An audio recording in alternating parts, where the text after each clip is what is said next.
Perkenalkan, nama saya Novel Hadi Nugroho, absen 22, kelas 11 MIPA 3. Perkenalkan, nama saya Sylvia Agustina dari kelas 11 MIPA 3, nomor absen 29.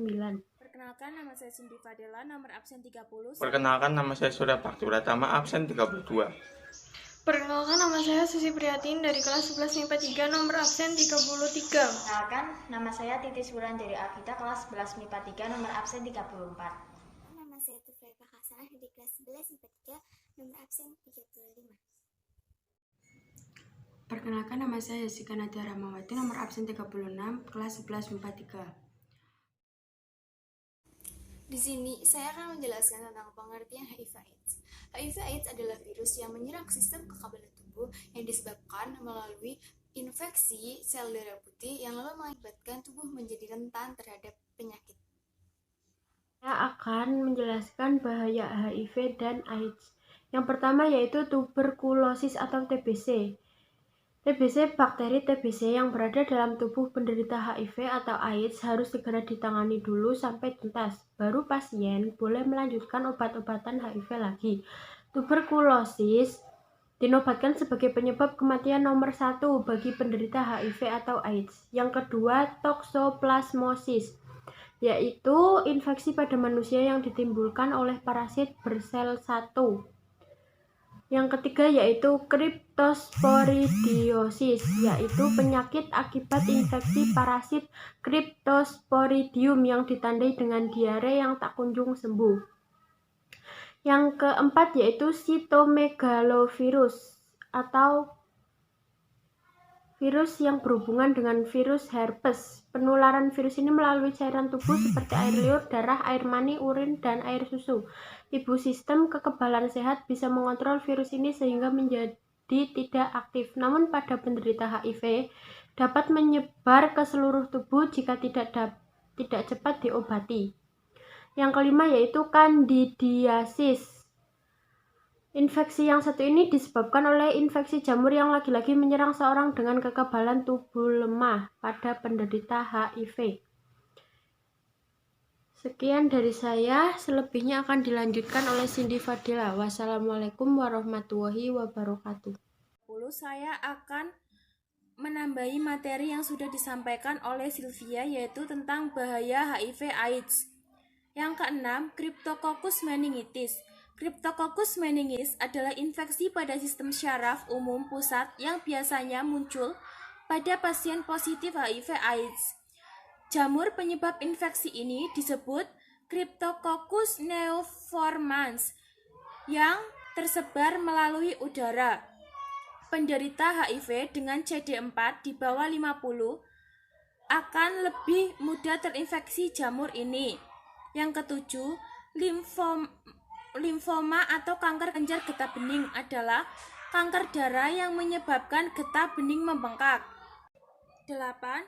Pneumonia kronis adalah infeksi pada salah satu atau kedua paru-paru yang disebabkan oleh bakteri, virus, dan jamur. Pada penderita HIV/AIDS kurang dari 200 akan lebih mudah terinfeksi penyakit ini. Hampir 75% pasien positif HIV terinfeksi pneumonia kronis. 9. Sindrom wasting pada AIDS dialami penderita stadium akhir AIDS. Ditunjukkan pada pengurangan massa tubuh sampai 10% dalam waktu yang singkat. Ada 5 penyebab terjadinya sindrom wasting ini. 1. Penyerapan nutrisi yang sangat tidak sempurna. 2. Diare kronis yang bisa berlangsung selama 10 hari. 3. Nafsu makan menurun. 4. Munculnya bintik pada mulut dan kerongkongan yang menyebabkan peradangan dan rasa sakit. 5. Obat-obatan yang dikonsumsi penderita HIV/AIDS bisa mengurangi nafsu makan. 10.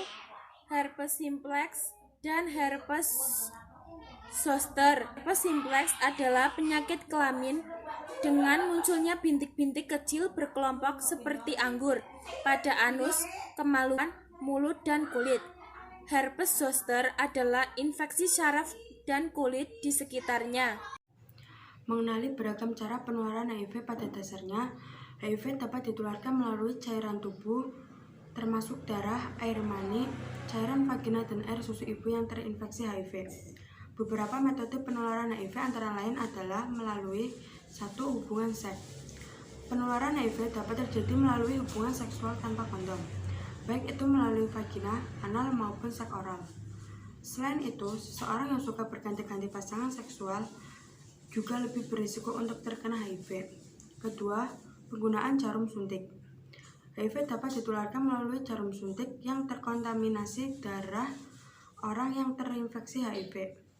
Berbagi pakai jarum suntik atau menggunakan jarum suntik bekas membuat seseorang beresiko sangat tinggi tertular penyakit termasuk HIV. Penularan HIV selanjutnya adalah kehamilan, persalinan, atau menyusui. Seorang ibu yang terinfeksi HIV dan mengandung atau menyusui beresiko tinggi untuk menularkan HIV kepada bayinya. Penting untuk berkonsultasi dengan dokter jika Anda adalah penderita HIV yang tengah hamil agar resiko penularan HIV pada bayi bisa ditekan. Kemudian ada transfusi darah. Dalam sebagian kasus, penularan HIV juga bisa terjadi melalui transfusi darah. Namun, kejadian ini semakin jarang terjadi karena adanya penerapan uji kelayakan donor, termasuk donor darah, organ maupun donor jaringan tubuh. Dengan pengujian yang layak, penerima donor darah memiliki resiko yang rendah untuk terinfeksi HIV. Pencegahan HIV atau AIDS. 1. Hindari seks bebas. Seks bebas memang sangat dilarang, terlebih jika bergonta-ganti pasangan. Dari segi kesehatan, seks bebas juga bisa memberikan efek yang berbahaya bagi tubuh. Setialah dan jangan suka jajan sembarangan di luar bagi pasangan yang sudah menikah.